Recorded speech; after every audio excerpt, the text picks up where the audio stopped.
Line ఇక్కడి నుంచి చదవచ్చా? సుఖ దుఃఖములయందు పోనీ ఒక్కొక్కరు కానీ అన్ని జీవులను అందరికీ తనతో సమానంగా చూచుడు వాడు శ్రేష్ఠుడు. భగవద్గీత 6:32. అంటే 6వ అధ్యాయం 32. నెక్స్ట్ ఇక్కడి నుంచి ఒక అంశతో ఈ సమస్త విశ్వమును వ్యాపించిన వాడును నేనే. భగవద్గీత 10:40. 10వ అధ్యాయం 42. రైట్. శత్రువులయందు మిత్రులయందు అటులనే మానవమానములయందు సమభావం కలవాడు నాకు ఇష్టడు. భగవద్గీత 12:10. నెక్స్ట్ సమస్త విశ్వమును గమ్యము మార్గము యజమానిని భరించువాడు పోషించువాడు శ్రేయోభిలాషి బీజము సృష్టి స్థితి లయకారకుడు నిత్యము సత్యము నేనే. భగవద్గీత 9:18. అంటే గతిత్ భక్త ప్రభు సాక్షి అని వస్తుంది.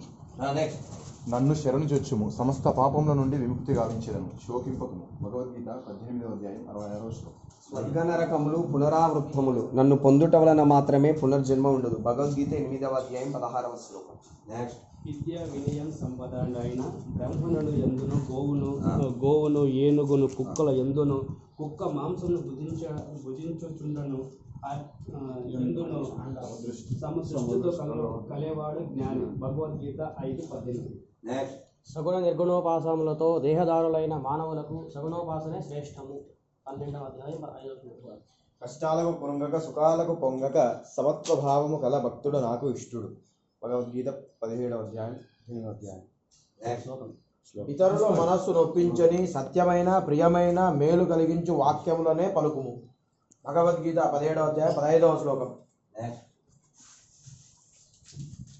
నెక్స్ట్ జయపజయములందు సమభావం కలిగి ఉండుము సమత్వమే ఉద్యోగము. అయింది అందరూ? ఆ శ్లోకం ఏదైతే నెంబర్ ఉందో దాన్ని మీరు పూర్తిగా నేర్చేసుకోవాలి. నేర్చేసుకుని ఎక్కడైనా బస్సులో రైలు ఎక్కడైనా వెళ్తే అన్న భగవద్గీత అని అడగాలి. అంటే ఒక్క శ్లోకం నేర్చుకున్నా స్వామి చెప్పిండు నేను నేర్చుకున్నాను అని చెప్పారనుకో ఆ ఇంపాక్ట్ మీ మీద వాడి మీద కూడా ఉంటుంది. మనం ఏమీ చెప్పగా నాశనమైంది దేశం. మన దగ్గర అపారమైన విజ్ఞాన గని ఉంది. ఎలా అంటే అందరికి వచ్చిందా? అపారమైన విజ్ఞాన గని ఉంది. నాశనం అయిపోవడానికి కారణం ఏంటంటే మనం ఏం చెప్పక. ఎలా అంటే మీకు అర్థమయ్యేలా చెప్తాం. ఒక బంగారు భోజరాజు పేరు విన్నారా? ఈ మొక్క చెప్పక జగదీశ్వర వేంద్రు అమ్మ బాగుంది కదా?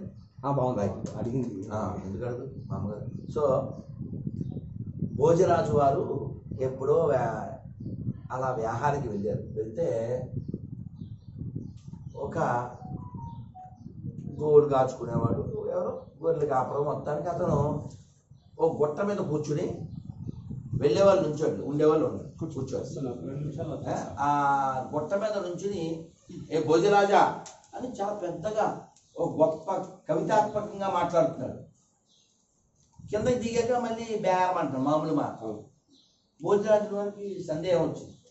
పైకి వెళ్తేనేమో పండితుల్లో మాట్లాడుతున్నాడు, కిందకు వస్తేనేమో పాస్టర్లో మాట్లాడుతున్నాడు, ఇదేంటి అని చెప్పి డౌట్ వచ్చి ఆయన తవ్విచ్చారు.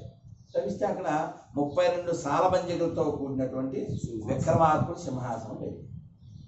భోజరాజు మామూలు వాడు కాదు. ఆయన ఎంత గొప్పవాడంటే విక్రమార్కుడి తర్వాత వాడు, కానీ ఎంత గొప్పవాడంటే శ్రీకృష్ణదేవరాయలు అదో తోపు, భోజరాజు అదో తోపు, విక్రమాదిత్యుడు అదో తోపు. ఇక మామూలు ఇవి దిగ్గజాలు, ఇవన్నీ దిగ్గజాలు. ఈ శ్రీకృష్ణదేవరాయలు వారిని ఏమని పోల్చారు? అహో ఆంధ్ర భోజ శ్రీకృష్ణదేవరాయ ఈ శిథిలాలలో చిరంజీవివై ఉన్నావయ్యా. హంపిని చూపిస్తూ శిలలపై శిల్పాలు చెక్కినారు, మన వాళ్ళు సృష్టికే అందాలు తెచ్చినారు. శిలలపై శిల్పాలు చెక్కినారు. ఇంత గొప్ప శిల్ప సంపద, ఇంత గొప్ప జ్ఞాన సంపద ఎక్కడా లేదు. కానీ ఆ సింహాసనం పైన మట్టి కప్పబడి ఉండి ఆ లోపల సింహాసనం ఉందని తెలియని ఓ గొర్రెల కాపరి ఏ విధంగా ఉన్నాడో అలా మనం కూడా ఉన్నాం. రత్నాల రాసులపై కూర్చుని రూపాయి అన్నట్టుగా మన దగ్గర జ్ఞాన సంపద కానీ భౌతిక సంపద కానీ అన్నీ దండిగా ఉన్నాయి మన దగ్గర. మన దగ్గర లేనిది లేదు. మన దగ్గర పుట్టినటువంటి గొప్ప వాళ్ళు ఇంకెక్కడా పుట్టలేదు. అందుకని దీన్ని పుణ్యభూమి అన్నారు, ఋషి భూమి అన్నారు, వేద భూమి అన్నారు, దేవభూమి అని పిలువబడింది. ఇదొక్కటే ప్రపంచానికి ఆధారమైంది, ఇదొక్కటే. కానీ ఆ ఆధారాన్ని దారాలు పోటీ తెంపేస్తూ వెళ్ళిపోయారు. అయినా ఇప్పటికీ చిహ్నాలు మనమే ఉన్నాయి. ఎక్కడికి వెళ్ళినా అమెరికాలో కూడా హనుమంతుడు చిహ్నాలు దొరికినాయి, వానర చిహ్నాలు దొరికినాయి అరిజోనాలో. ఇంకా ఎన్నో తైవాను, ఇంకా ఇతర దేశాలు, థాయిలాండ్ కావచ్చు, లేకపోతే కాంబోడియా కావచ్చు, ఎక్కడ పట్టినా మనకి సంబంధించినటువంటి అవశేషాలు మాత్రమే ఉన్నాయి తప్ప ఎక్కడ ఇస్లాంకి సంబంధించి ఇంచుక కానీ క్రైస్తవానికి సంబంధించి ఒక్క అతను కాల్చిన రక్తం చుక్క, కట్టుకున్న చున్నీ ముక్క, చెక్క ముక్క, ఒక్క మేకు ఏది దొరకల. ఎందుకంటే అది ఒక కల్పిత గాథ. ప్రొడక్ట్ అమ్ముకోవడానికి వ్యాపారం మొదలుపెట్టారు. అయితే ఇక్కడ ప్రాబ్లం ఏంటి, మన దగ్గర ఇంత సంపద ఉన్నా మనం ఏమి చెప్పట్లేదు. అది చెప్పాలంటే మనకి తెలియాలి. నువ్వు ఉపనిషత్తులు ఎన్ని నీకు తెలుసా, నీకు తెలుసా, నీకు తెలుసా, ఎన్నో తెలనోడు ఇంక అందులో ఏముందో నీ మొహం ఏం తెలుసు. ఒక 5 ఉపనిషత్తుల పేర్లు చెప్పు నువ్వు. కఠోపనిషత్తు,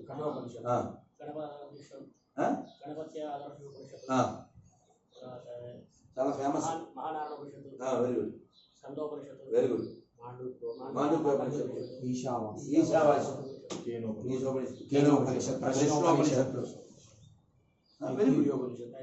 గాయత్రి ఉపనిషత్తు. ప్రతి ఉపనిషత్తు ఎలా పుట్టింది, దాని వెనక పోలని చరిత్ర ఉంది. తిత్తిరి పక్షులకు ఎగ్గిదే పుట్టింది గాయత్రి పుట్టింది. అలా మనం ప్రశ్నించడం అనే కాన్సెప్ట్ మన దగ్గర మాత్రమే ఉంది. నీ దేవుడని యెహోవాను శోధింపకూడదు అంటాడు, అంటే ప్రశ్నించకూడదు. ప్రశ్నించాన్ని చేసేది అగ్నివాడు పురుగు సావదంటాడు. అర్థమైందా? వాడు క్వశ్చన్ చేసేది లేదు. మనకు ఉపనిషత్తు పేరే ప్రశ్నోపనిషత్తు. ఎట్లా ప్రశ్నించాలో అర్హతో బ్రహ్మ జిజ్ఞాస, నేనెవరు ప్రశ్నించు అని చెప్తుంది వేదాంత సూత్రం. ఇంకా భౌతికతలో అయితే విద్యావినయ సంపన్నే, అది కాదు. మీరు ఒక గురువుని చేరి శుశ్రూష చేసి ప్రశ్నలు అడగండి. అది ఆ శ్లోకం. మనకి ఇస్కాన్ బుక్ ఒకటి ఉంటుంది, ఉత్తమ ప్రశ్నలు ఉత్తమ సమాధానాలు, అద్భుతమైన. కాబట్టి మానవ జీవితం చాలా గొప్పది. దీన్ని కేవలం ఏదో ఒక ఎడారి జాంబియాగాళ్ళకి దీన్ని మీరు తాకట్టు పెట్టకూడదు. కానీ చాలా మంది పెట్టేస్తున్నారు తెలియక. ఇది మళ్ళీ మళ్ళీ రాదు కదా. ఏం చెప్పారు తెలుసా? ఏ పూర్వ పుణ్యమో జనించినాడయి భరత ఖండంబునా. అది వేరు. ఏ తల్లి గర్భాన నువ్వు పుట్టావు, అది చాలా అద్భుతమైనటువంటి ఒక కంద పద్యం, చాలా బాగుంటుంది. ఇది మామూలు భూమి కాదు అనేది మనం గుర్తుపెట్టుకోవాలి. ప్రపంచానికి ఇది పూజా గది.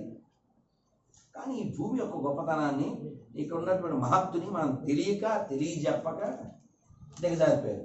దీనికి ఒక చిన్న విషయం, ఉదాహరణ ఏంటంటే, రవిశంకర్ గారు పెద్ద సభ అతను పెట్టాడు. జకీర్ నాయక్ 1,00,000 మంది పైన వచ్చుంటారు, పెద్ద సభ. ఆ సభలో ఒక కజయ్ విధాలు కబుల్ కజయ్, ఒక పెద్ద మనిషి, వాడు అప్పుడే కొత్తగా మతం మారాడు ఇస్లాంలోకి. అతను my name is Ahmad, previously I am Bharadwaj Sharma, Bharadwaj గోత్ర అని ప్రవర్ చెప్పాడు. ప్రవర్ అంటే తెలుసు మీకు, చెప్తారు అంబో అని చెప్పి చెప్తారు. ప్రవర్ అంటే అతని అడ్రస్ అనుకోండి, ఆ గోత్రం అని. అదంతా చెప్పి అతను by the grace of Allah తఆలా just recently I convert into Islam, all you have to convert into Islam అని అతను త్వరలో ఊపిపోతూ చెప్పాడు. అసలు రవిశంకర్ గారికి ఎంత కూల్ అంటే, అది చాలా కూల్గా ఆయన, you cannot convert me because I'm already converted from top to bottom. I'm already converted from bottom to top. నువ్వు ఇంకా కన్వర్ట్ చేయలేవు.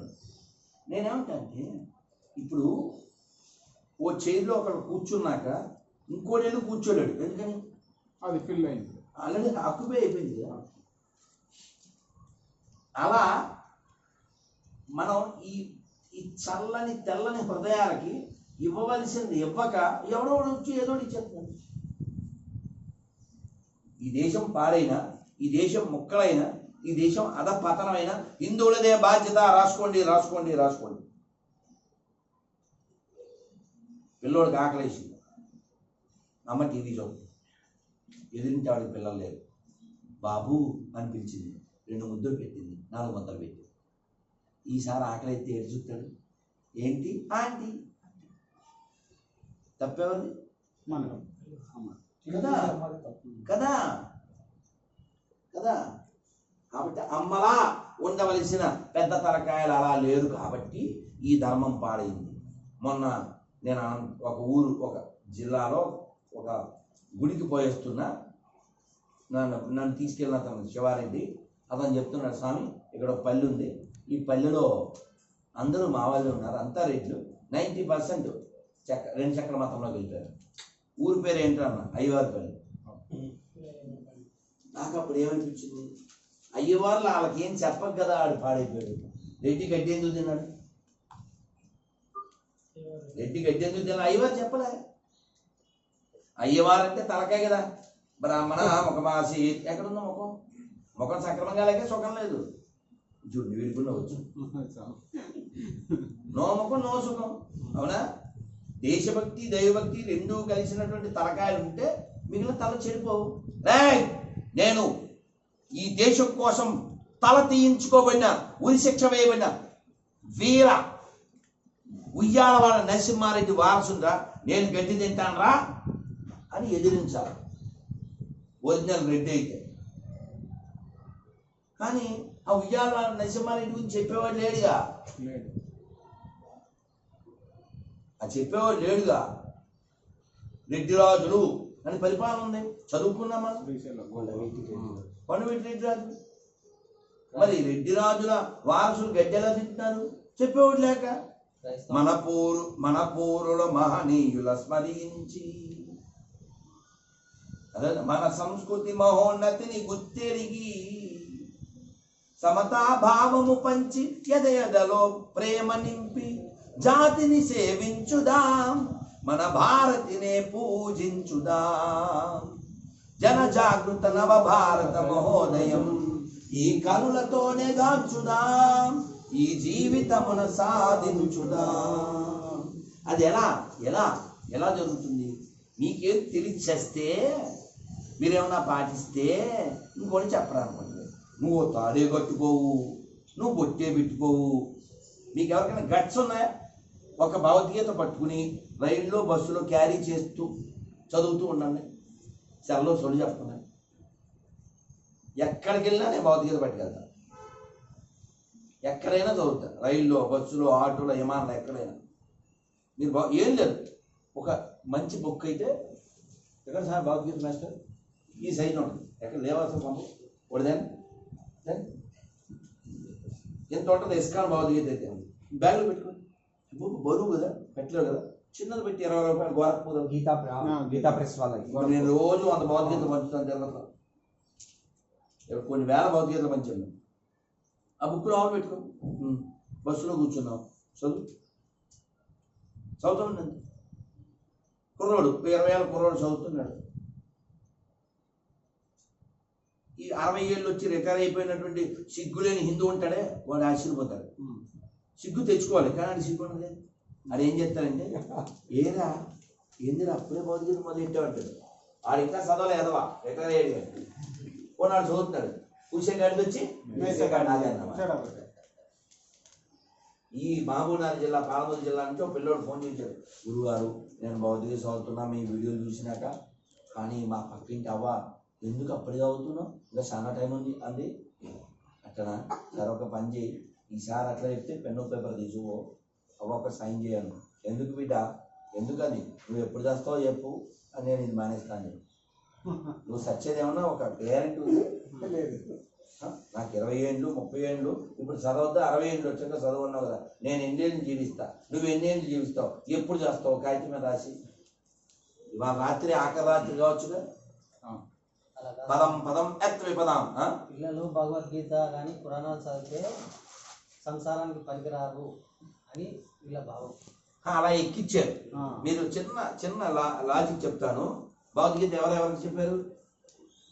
ఆయన వెళ్ళిపో, ఈ టైం అయిపోతుంది. హరే కృష్ణ, వెళ్ళి వాళ్ళు వెళ్ళిపోండి. జై శ్రీరామ్. జై శ్రీరామ్. హరే కృష్ణ. సో కాబట్టి బాగా గుర్తుపెట్టుకోండి, వాళ్ళు ఎందుకు అలా చెప్తున్నారంటే హరే కృష్ణ వెళ్ళే వాళ్ళు వెళ్ళండి. హరే కృష్ణ, హరే కృష్ణ. బాగా గుర్తుపెట్టుకోండి. బాగా గుర్తుపెట్టుకోవాల్సిన విషయం ఏమిటంటే వాళ్ళు అలా చెప్పడానికి కారణం ఏంటి? భగవద్గీత చదవకపోవడం, భగవద్గీత యొక్క అవగాహన లేకపోవడం. భగవద్గీతలో ఏం చెప్పారు? అర్జునుడికి యుద్ధం చెయ్యను అన్నవాడిని కర్తవ్యం, కర్తవ్యాన్ని గుర్తు చేసి చెయ్యని అన్నోడిని చేసేలా చేసింది. అది భగవద్గీత. నిన్ను కర్తవ్యం నుంచి పక్క తప్పించేది కాదు అది. అదైందా? కాబట్టి మనం ఎడ్యుకేట్ అవ్వాలి, ఎడ్యుకేట్ చేయాలి. ధనకాంక్షితులు కారు అని వీళ్ళ ఉద్దేశం. మంచోళ్ళు అయిపోతారు. అది అనవసరం. వాళ్ళ దృష్టిలో మంచి కొడుకు అంటే ఎలా ఉండాలి? బాగా సంపాదించాలి, డబ్బులు సంపాదించాలి, మేనలు సంపాదించాలి, లేకపోతే ఏమో స్థలాలు సంపాదించాలి, పొలాలు సంపాదించాలి. అప్పుడు నా కొడుకు ప్రయోజనం. జ్ఞానం సంపాదిస్తే ధర్మబద్ధంగా జీవించగలుగుతాడు, ధనాన్ని కాంక్షించాడు, సంపాదించాడు. అది సింపుల్గా ఉంటాడు. సింపుల్గా ఉంటే వాళ్ళ అమ్మ నాన్నకి హ్యాపీగా ఉండదుగా. వాడు సింపుల్గా ఉండాలి, వాడు బాగా సంపాదించాలి, దోచేయాలి. అప్పుడు వాడు మంచి కొడుకు, ప్రయోజకుడు, శబాష్ బేట. ఒక ఆవిడికి పిల్లలు లేదు, అక్క కొడుకుని పెంచుకోండి. పిన్ని పిన్ని అని వాడు పెరిగేవాడు. ఓ రోజు వాడు గుమ్మడికాయ తెచ్చాడు. రేపు బలి తెచ్చాడు, పులుసు చేద్దాం అనుకున్నాను, రేపు పొద్దున ఏం చేయాలనుకున్నాను, పులుసు చేసింది. వాడు తినేసాడు. అమ్మ అన్నాడు వంకాయలు తెచ్చాడు, బాగానే ఉంది, వంకాయ కారా అన్నాడు. ఇంకోటి తెచ్చాడు, బీరకాయ చేసేస్తుంది అంతే. వాడు తెచ్చాడు, ఇప్పుడు చేసాడు, ఆడు మేసాడు. అలా రోజులు గడిచే కొద్దీ ఆడు ఇంటర్నేషనల్లో స్టార్ అవ్వాలి. దొంగ అలా మటలు మానవంగా ఇంకా చాలా చేసి చివరికి కోర్టులో ఆడి గురిశిక్ష చేశాడు. వేస్తే వాళ్ళ పిండి ఏడుస్తూ ఉంది. వీడు అన్నాడు, జడ్జి చెప్పాడు, బాబు ఏమన్నా చెప్పాలా లాస్ట్ మొక్కలా అంటే, మా పిండితో మాట్లాడాలన్నాడు. సరే పిండిని దగ్గర రమ్మన్నారు. ఆ బోన్ దగ్గరికి వచ్చేది. ఇంకొంచెం దగ్గర పిండి అన్నాడు, ఇంకొంచెం దగ్గర అన్నాడు, ఇంకొంచెం దగ్గర అన్నాడు. బాగా దగ్గరికి వచ్చాక ఆ చెవి దగ్గరికి వచ్చి ఏదో చెప్తున్నట్టు చెప్తూ కష్టం అని చెవి కోరికి అని వచ్చాడు. చెవి ఇలా ఊడిచేసి గోల గోల అంత రక్తపాతం, కోర్టు అంతా బీభత్సం అయిపోయింది. జడ్జి గారు ఆటలాడినా ఇంకా ఆటలేముంది, ఆల్మోస్ట్ మాట అయిపోయింది. ఒరే ఏంట్రా పోయాక ఇంకేం చెప్తారు? ఆడే ఉరి శిక్ష పడింది, ఇంకేం పీకుతారని. ఒరే ఏంటిరా ఇట్లా నీకు పెంచిన తల్లి లాంటిదాన్ని అట్లా చేసావు, ఏం పోయాక వచ్చిందంటే, సార్ ఇది సక్రమంగా పెంచుంటే నాకు ఈ ఉరి శిక్ష పడేది సార్. ఏమైంది అన్నారు. చిన్నప్పుడు నేను గుమ్మడికాయ తెచ్చిన, వంట చేసి పెట్టింది, మళ్ళీ వంకాయ చేసిన, వేపుడు చేసి పెట్టింది, ఇంకోటి తెచ్చిన, కూర చేసి పెట్టింది. అంతేగాని ఎవరో ఏడకల్లి తెచ్చినావరా, ఎందుకు తెచ్చినావరా, తప్పురా, ఇట్లా చేయొద్దురా అని 4 పీకుంటే నేను ఎవరి చెట్లు పీక్కుండా ఉండేవాడిని కదా. ఇప్పుడు నా పేక్కి తాడుబడి ఉండేది కాదు కదా. నన్ను చంపింది ఇదే సార్, అందుకే కోరికినాను. ఏంటిది? పెంపకం పెంపకం పెంపకం. మేము 4 అన్నదమ్ములు స్కూల్కి వెళ్తున్నాం. 10 రూపాయలు కనబడింది. ఊహించండి, 35 ఏళ్ళ కంటే 10 రూపాయలు అంటే ఎన్ని అప్పచ్చులు కొనుక్కోవచ్చు. బోల్డ్ అన్నీ 5 పైసలు అంతే. బొంగులు తెలుసా మీకు? బొంగులు చేతికి ఇట్లా పెట్టుకుని తింటాం. సొంగల, హైదరాబాద్ బొంగులు. సరే ఇంకోసారి కొట్టాలి ఏదైతే కానీ. ఇంకోటి ఇంగ్లీష్ ఏమంటారు? ఫింగర్ చిప్స్ లాగా ఇలా చేతికి ఇట్లా ఎల్లో కలర్ ఉంటాయి కదా, ఇలా పెట్టుకుని పిల్లవం 10 కొనుక్కునేది. 10 రూపాయలు 10 కొనుక్కునేది. 10 రూపాయలు పెడితే చాలు 10 ఇలా పెట్టుకుని ఫోన్ కొట్టేవాళ్ళు. అప్పుడు సెల్ఫీ ఉంటే తీసుకునేవాళ్ళు. సరే అయితే అట్లా 10 రూపాయలు కనపడింది.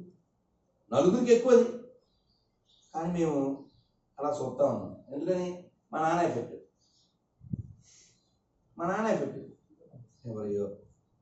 ఎవరో డబ్బులు ఎవరయ్యోనో వెనకాల ఎవడో మసాడు వస్తుంది.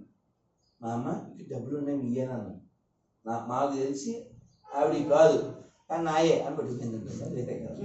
పిల్లం కదా అది చెప్తున్నాం. చిన్న ఉదాహరణ. మంద కాదు ముట్టకూడదు. పరుల సొమ్ము ఇప్పుడు జనానికి పాయసం అండి. అందుకే కదా గుళ్ళ స్థలాలు కబ్జా చేస్తారు, పేదల స్థలాలకు కబ్జా చేస్తారు, ఉండి డబ్బులు పట్టుకెళ్తారు. అన్నిటికీ కారణం పౌరుషహీనమైనటువంటి హిందూ జాతి. ఇందులో పైసలు ఎద్దురా అంటే వేస్తారు, ఆ డబ్బులు పట్టుకెళ్ళి గోశాలకి ఇవ్వండిరా, పేదరికంలో ఉన్న ఆర్మీ వాళ్ళకి ఇవ్వండిరా, పేదరికంలో ఉన్న పూజారికి ఇవ్వండిరా, పుస్తకాలు పంచిపెట్టండిరా, ధర్మం కోసం పనిచేసి సంస్థలకు ఇవ్వండిరా అంటే నో, పాస్టర్లకి జీతాలు ఇచ్చేవాడికి పట్టుకెళ్ళి ఇస్తారు. ఈ వీడియోలు చూసినా కానీ అసలు ఉండిలో డబ్బులు బంద్ చేసినాం. గత 7-8 సంవత్సరాల నుంచి ఇదే శ్రీశైలం పోయిన మాల తీసుకొని రూపాయి కూడా ఇవ్వలేదు. నేను ఎప్పటికైనా స్వామి ఏ గుడికి వెళ్ళినా ఉండిలో మాత్రం రూపాయలు బయట దానం అర్చకునికి మాత్రం ఇస్తాను. అది భిక్షాటం చేసిన వాళ్ళని చూసి వేయాల్సి వస్తుంది. వాళ్ళు కూడా ఇక్కడ మనం భిక్ష చేసి అక్కడ మందు తాగడానికి సొంగ తాగడానికి చాలా ప్రమాదం. నేను ఏదో వీడియో పెట్టి చూసా, వాడు గట్టిగా 10 ఏళ్ళు ఉంటాయి, వాడు ఏదో వీడియో అండి అది, ఆవిడ ఏదో డబ్బులు వేసింది, ఒక ఆవిడ వేసి, బాబు నీకు ఎందుకు ఇచ్చాడు డబ్బులు తెలుసా, వాడికి నెక్కర్లేదు, నొక్కవాడు వేసుకున్నాడు, వాడు అడుక్కున్నాడు, నువ్వు నెక్కర వేసుకుంటావని నీకు డబ్బులు ఇచ్చాను అంటే ఒకసారి బొచ్చు పట్టుకున్నాను. ఆవిడ పట్టుకుంది, వీడు సెల్ ఫోన్ తీసి, ఎరా ఆ ఏరియాలో జనం బాగా వచ్చారండి కావాలని. ఇక్కడ పాయింట్ ఏంటంటే, అలా కలిసిన వాడికి బలిసిన వాడికి వేయకండి, ఆడ అలిసిన వాడే కాదో చూసి వేయండి. ఇంకో విషయం కూడా చెప్తాను, ఈ టాపిక్ వచ్చింది కాబట్టి, పిల్లల్ని వేసుకుని వస్తారే వాస్తవానికి ఆ పిల్లలు వాళ్ళ పిల్లలు కాదు, వాళ్ళు అద్దెకిస్తారు. నాకు పిల్లోడు మెసేజ్ పెట్టాడు, ఢిల్లీ నుంచి ఫోన్ చేసి చెప్పాడు, ఇది చాలా ఏళ్ళ క్రితం. కర్నూలే కాదు సార్, మాఫియా, అలాగే ముష్టియా, అది ముష్టియా, అది ముష్టియా, మాఫియా లాగా ముష్టియా. వాళ్ళు ఏం చేస్తారు, పిల్లోడు ఎప్పుడు నిద్రలేవాడు, ఎందుకని ఆడికి మందు తాగుతారు, తెలుసా మీకు, ఆడికి మందు తాగుతారు, మందు తాగితే అట్లా పడి ఉంటుంది, తెలుసా, నాటు సారా తాగిస్తారు, అట్లా పడి ఉంటుంది వాడు. వాళ్ళకి అదొక వస్తువు. ఇప్పుడు ఎలాగే అయితే క్రైస్తవులు క్రీస్తు అనే శవాన్ని పెట్టుకుని బిజినెస్ చేసి పట్టుకుంటున్నారో, అలా ఈ పసిపిల్లోడు శవం సరే కదిలే, ఆల్మోస్ట్ డెడ్ బాడీ, వాడు కదులుతుంటాడు అంటే అట్లా. అన్నాడే చంద్రకాంత్ మాట్లాడతాడు, చంద్రబోస్, నాకు చాలా గౌరవం అంటే ఆయన అంటే, ఎందుకంటే పోలీస్ కానిస్టేబుల్ మీద ఆయన ఒక రాశాడు, చచ్చిపోవాలి అది జరిగితే. అట్లే ఈ సుగాని తాండాలో ఉండే తల్లి గురించి రాశాడు, ఉండి అట్లే పిండేసుకుని ఆ లైవ్లో ఆయన పాడికి ఏడ్చేశాడు కూడా. ఆ పక్కన ఎవరో హీరో, ఆ తల్లి రాళ్ళు కొట్టడానికి వెళ్తుందంట, పచ్చి బాలింద, పిల్లోడికి పాలు ఇవ్వదు, పాలు ఇవ్వకుండా పిండేస్తుంది. ఎందుకు పిండేస్తున్నావు అంటే, ఇప్పుడు ఈ పాలు తాగితే వాడు ఒక 2 hours తర్వాత మళ్ళీ పాలు అడుగుతాడు, అసలు చాలా బాధాకరం. ఆ పాలు నేను మళ్ళీ ఇవ్వడానికి నేను వాడి దగ్గర ఉండను, నేను రాళ్ళు కొట్టడానికి పోవాలి, అందుకని వాడికి కళ్ళు తాపిస్తాను. కళ్ళు ఎందుకు తాపిస్తా అంటే, రాత్రి దాకా వాడు మత్తులో ఉండాలి.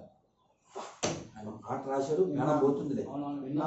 అబ్బా, ఆలో ఆలో ఆలో ఆలో, అమ్మో భరించరా. అంటే మన దేశం స్వతంత్రం చిన్నాలైనా కూడా పుట్టిన బిడ్డలకి పాలు ఇవ్వలేని స్థితిలో ఉంటే ఏమి ఎదిగినట్టు మనం బంధువులు పాయింట్.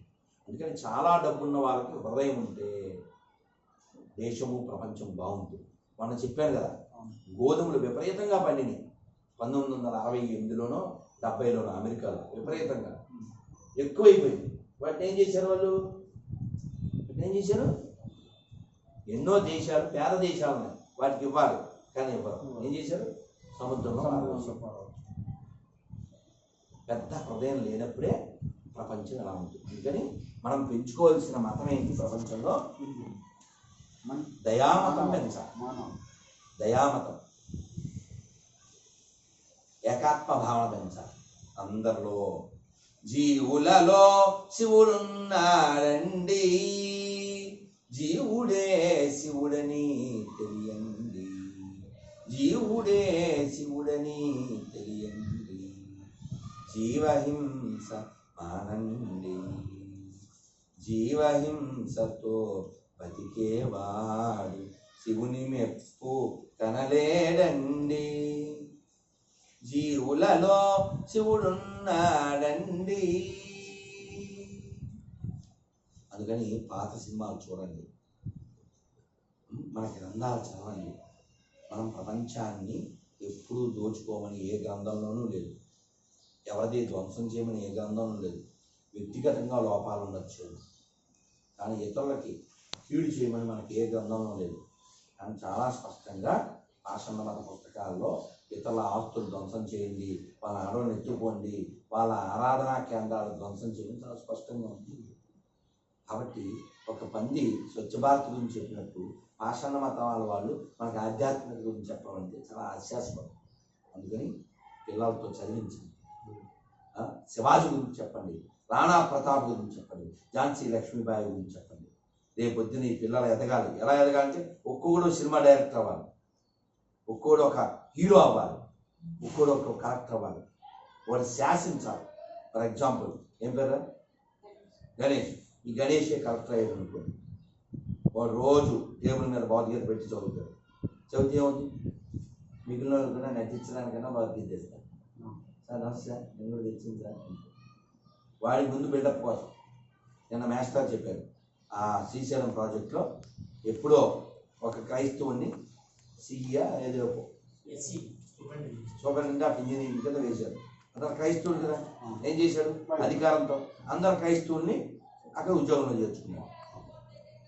అక్కడ ఒక క్రైస్తవ కాలనీ ఏర్పాటు చేశాడు. కేవలం అతను ఒక పెద్ద తలకాయకి ఏ మతం అంటిందో అదే అంతగా ఉంటుంది. ఇప్పుడు మనం 2004 నుంచి చూస్తే అంతకుముందు క్రైస్తవం అక్కడక్కడ ఉండేది.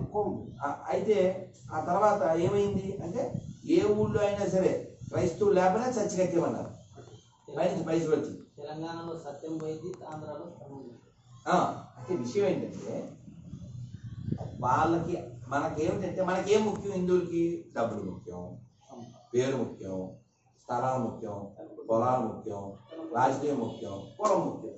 దేవుడు ఎవరికి కావాలి, దేవుడు ఎవరికి కావాలి, ధర్మం ఎవరికి కావాలి? నువ్వు సాటి హిందువు, వాడు తెలంగాణ వాడి మీద ఆంధ్ర వాడి మీద సాటి హిందువు ఒకరి మీద ఒకడు కాలాలు మిరియాలు రుద్దుకుంటాడు. వాడు హిందువు, వీడు హిందువే. సాటి హిందువు ఆడు వేరే పార్టీ నీ అమ్మ అని మొదలెట్టాడు. వాడు హిందువు, వీడు హిందువే. సాటి హిందువు వాడు వేరే ఒక సినిమా వాడికి ఫ్యాను, వీడు ఇంకో సినిమా వాడికి ఫ్యాను, వాడిని వీడు నీ అని మొదలెట్టాడు. కానీ ఒరే మీ ఆడవాళ్ళని ఇంట్లో నుంచి ఎత్తుకెళ్తావరా, మీ హిందువుల్ని 15 నిమిషాల్లో వేసేస్తావరా అని అక్బరుద్దీన్ ఓవైసీ లాంటి వాడు పబ్లిక్గా చెప్తే అతని గురించి ముస్లింస్ ఎటు మాట్లాడరు, వాళ్ళు చాలా సంతోషపడుతుంటారు లోపల. కానీ ఒక్కనా ఎస్ఓఎన్ హిందూ ఎవ్వడూ మాట్లాడారు. సెక్యులరిజం గురించి మనకు ఉపన్యాసాలు ఇచ్చే ఈ పోరంబోకులు శాంపుల్ చెప్తున్నా. కాబట్టి ఈ దేశం బాగుండాలంటే సెక్యులరిజం అనేది దుష్ప్రభావం హిందువుల్లోంచి తొలగిపోవాలి. అది త్వరగానే మనం ఎక్స్ప్లెయిన్ చేయాలి. ఇప్పుడు ఫర్ ఎగ్జాంపుల్ ఏం చదువుతున్నాను, 7th. నీ ఫ్రెండ్స్ ఒక 5 పేరు చెప్పు. శివ వెనకాల ఫ్యాన్ బంది. అరే ఫ్రెండ్స్ పేరు చెప్పరా? గణేష్.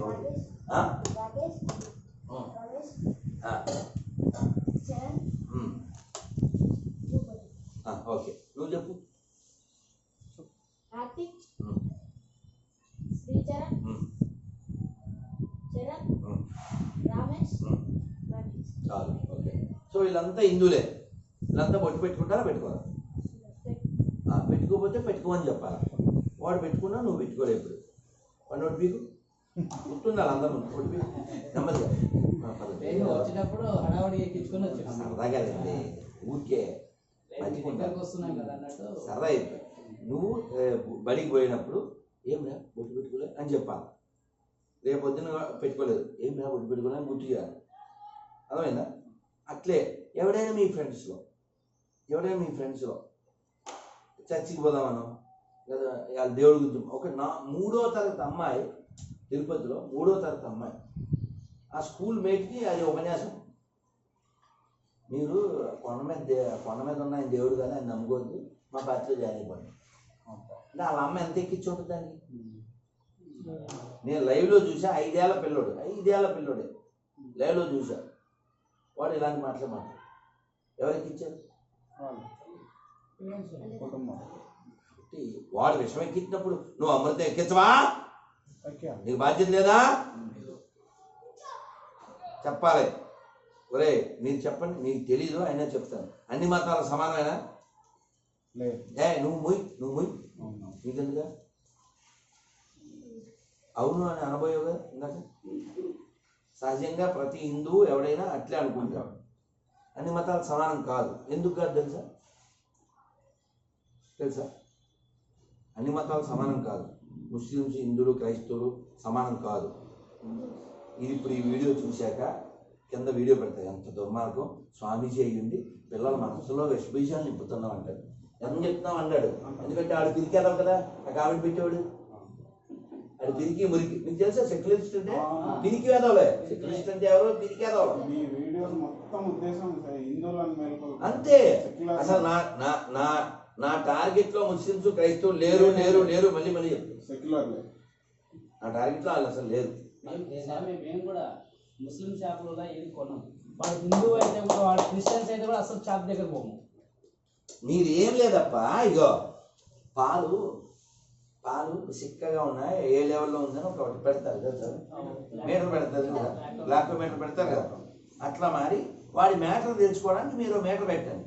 ఆ మీటర్ ఏమంటే నువ్వు ఏ షాప్ కన్నా పో అన్నా జై శ్రీరామ్ అయిపోయా అంటే కొంటాం లేకపోతే ఉంటాం. మొన్న రీసెంట్ గా మా మనవాళ్ళకు గాజులు నెక్లెస్ చిన్నవి ఉంటాయి కదా తీసుకోనిక పోయినాం. నేను షాప్ మొత్తం దృష్టి పెట్టి చూడలేకపోతే పక్కన తెలుగుపల్లి మా ఊరు పక్కలోది గోవర్ధన్ నాతో మాల వేసుకుని వచ్చిండు. స్వామి నీ పేరేమన్నాడు, మహబూబ్ అన్నాడు. డబ్బులు షాప్ దగ్గర పెట్టేస్తాడు. ఏమే స్వామి కొనుక్కోకూడదు అంటే నీ పేర్లైతే మాకు జలకి తిరిగి తీసుకోమని చెప్పేసి. అయితే నేనేమంటా అంటే అట్లా సగం చేయకుండా మీరు చూసుకుని మీది ఏమొద్దు, ఏ షాప్ కన్నా అన్న జై శ్రీరామ్ అని అంతే. వాడు ముస్లిం అయినా సరే జై శ్రీరామ్ చెప్తే కొనొచ్చు. ఎందుకు చెప్పనా ఈ జిల్లాలో నారాయణపేట దగ్గర ఒక మహానుభావుడు కుర్రోడే ముస్లిం నాకు ఫోన్ చేసి, మీరు ఇప్పుడు కూడా చూడచ్చు సెల్లో ఉంటుంది, గురుగారు ఎప్పటికైనా మీ పాదాన్ని ఒక్కసారి తాకాలి గౌస్. అది సరే, అది కాదు గొప్ప విషయం. అసలు మాటలో నేను 1.5 గంట ఎంతో మాట్లాడాడు, వీడియో ఉంటుంది. ఆయన ఏం చెప్పారంటే, గురుగారు ఒక్క శ్లోకం భగవద్గీత చాలు మనిషి బాగుపడడానికి. గౌస్ గారు స్టేట్మెంట్. మరి అలాంటి మహాత్ములు ఉంటా. మొన్న తాడిపత్రిలో నేను అలా రూమ్ మెట్లు దిగాలా వచ్చా, స్వామి అక్కడ బండి ఆపేసి వీడియో చూస్తా స్వామి ఒక్క సెల్ఫీ స్వామి అన్నాడు. చేతుల్లో మసి ఉంది, గొడ్డ ఉంది. స్వామి నేను మెకానిక్ స్వామి. ఏం పేరు నాయన? ఇమ్రాన్ ఖాన్. వాడు మన బంధువు, మనం ప్రేమించేవాడు మనకు కావాలి. మనకు మతం ముఖ్యం కాదుగా. అబ్దుల్ కలాం కనపడంటే కాలక దండం పెడతాం. అబ్బే ముస్లిం అంటావా? అనం కదా. అన్ని మతాల సమానమని హిందువుని దూరంగా పెట్టండి. ఆడు దొంగ హిందూ, ఆడు ఇంకా ప్రమాదం, ఆడు జయచంద్రుడు వారసుడు, వాడు అంబేద్కర్. మీకు ఉదాహరణ ఇస్తా. రైల్లో పోతున్నా, ఎవరో పిల్లోడు, వాడు వైజాగ్ పిల్లోడు. వాడికి నేను బెంగళూరు వెళ్ళేటప్పుడు 9 అట్లా అవుతుంది రాత్రి. వాడికి బుక్ ఇచ్చా. మేము ఇద్దరం కూర్చొని నెమ్మదిగా మాట్లాడుకుంటున్నాం. మన దేశం ఇన్ని ముక్కలు అయిపోయింది, మనం ఎవరికి అపకారం చేయలే, మన సంపద ఎత్తుకొచ్చుకెళ్ళారు, మన దేవాలయాన్ని ధ్వంసం చేశారు, మన అడవాన్ని నాశనం చేశారు, మన ఆవులను కోశారు. మనం ఎవరికి అపకారం చేయమని కూడా ఈ దుర్మార్గులు మన దేశాన్ని ముక్కలు చేసి, దేహాన్ని ముక్కలు చేసి ఇంత ధ్వంసం చేశారు. హిందువుల అనైక్యతే కదా దీనికి కారణం అని చెప్తుండే వీడు. వాళ్ళు ఎవరన్నా వింటారని వాళ్ళంటే అదే వాళ్ళు ముస్లిమ్స్ వాళ్ళు ఉంటారు. ఉంటే వీడు ఎంత పిరికారు అంటే, వీడి సెక్యులరిజం ఎందుకో తెలుసా? వీడు నేను మాట్లాడుతున్నప్పుడు ఇప్పుడు పాకిస్తాన్ వాడిని దొంగ అంటే ఆడికి సపోర్ట్ చేయడానికి ఇక్కడ ఏమైనా ముస్లిం వస్తే లంగే కదా. పాకిస్తాన్ని సపోర్ట్ చేసే లంఘన ఎవరైనా ఈ దేశంలో ఈ దేశంలో ఉండకూడదు. ఎందుకంటే పాకిస్తాన్ మన సైనికుల్ని 54 మందిని ఇంతవరకు ఏం చేసిందో తెలియదు. 90,000 మందిని వదిలేసింది ఒక చేతకాంది, 54 మందిని తెచ్చుకోలేదు. అది మన గొప్పది. మనం ఎన్ని ఉపకారాలు చేసినా, వాళ్ళకి వాటర్ ఇచ్చినా, మేటర్ ఇచ్చినా, ఇప్పుడు వ్యాక్సిన్ ఇచ్చినా వాడు విషమే చెబుతున్నాడు. పాకిస్తాన్ని ప్రేమిస్తానన్న పోలంబోకు ఈ తెలంగాణలో పుట్టాడు. వాడు మరి పక్క సాటి హిందువుని ఎందుకు ప్రేమించున్నాడు? ఎందుకంటే వాడికి విషం ఎక్కింది కాబట్టి. నువ్వు పాకిస్తాన్ని ప్రేమించేంత గొప్పడు కదా, మరి సాటి పార్టీ వాడిని, నీ పక్క పార్టీ వాడిని, పక్క హిందువుని, పక్క భాషని ప్రేమించు. సార్ అని ఒక ఎమ్మెల్యే అంటుంటే వీడు నువ్వు అది ఇది అంటాడు. ఓ పశువు వాడు పెద్ద ఫోజు కొడతాడు. వాడికి మీడియా పెద్ద ప్రాధాన్యత, ఎందుకంటే అది కూడా లాగా మీడియా కాబట్టి. మరి ఒక్కసారి ఈ పాకిస్తాన్ని ప్రేమిస్తానన్న పోలంబోకి ఇక్కడ ఉన్నారు కదా, వారి అర్థం బద్దలయ్యేలా 4 ఏళ్ళ అమ్మాయిని రేప్ చేసిన వాళ్ళ గురించి డిబేట్ పెట్టరా? నీకు దమ్ముంటే ఇది కూసో, అరుపుతావు కదా హిందువుల మీద. పేరు హిందూ పేరు పెట్టుకుని ఆడ అమ్ముడిపోయిన కుక్కది పక్కన పెట్టింది. సో కాబట్టి విషయం ఏంటంటే పిరికి వాళ్ళే సెక్యులరిస్టులు. బాగా గుర్తుపెట్టుకోండి. వాడికి భయం ఏంటి?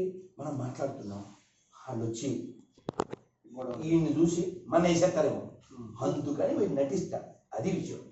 సెక్యులరిస్ట్ అంటే గొప్పోడు కాదు, అతి హీనమైన సెక్యులరిస్ట్.